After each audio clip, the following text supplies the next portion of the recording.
The Gospel of John ends weird. Here's how it goes. This is the last verse. This is the last thing in the book.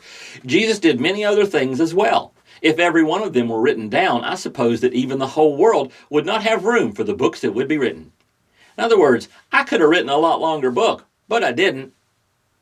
I've written a few books. That's not how I end any of my books. That's not how any Westerner would end a book. And it's not the only book in the Bible that ends weird. The book of Acts ends with Paul is sitting in prison. He's just in prison. That's all there is to it. It's almost like Luke was supposed to write a trilogy. He wrote the Gospel of Luke, then he wrote the book of Acts, and it's like set up for a third book, but there's no third book, it just ends. And some of the Bible books don't start the way any seemingly rational American at least would start a book. The whole New Testament, the Gospel of Matthew, starts with a genealogy. Here's just a list of people who gave birth to other people, and that's it. Weird way, and there's other ones too that just end weird or start weird. Why do they do that? Why can't we understand that? Okay, that's the real question. Why is that weird for us? Why is it weird that the book of John ends with him saying, yeah, there was a lot more stuff I could have put in this?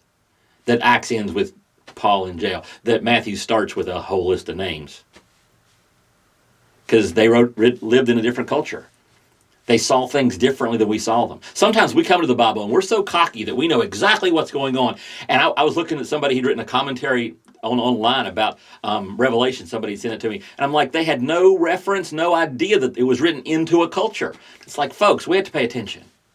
We have to be humble when we come to the Bible. We can't come and say, it looks just like us, because they don't think just like us. There are so many times in the Bible, you'll read something, you're going to go, if you're honest, you're going to go, why did they do that? Why did they say that? David does stuff sometimes you're like, what in the world?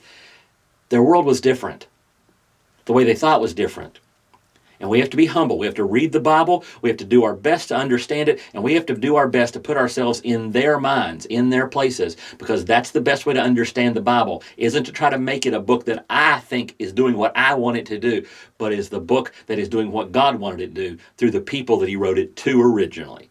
Don't forget them when you're trying to understand the Bible. And that's today's Bible Geek Jumpstart.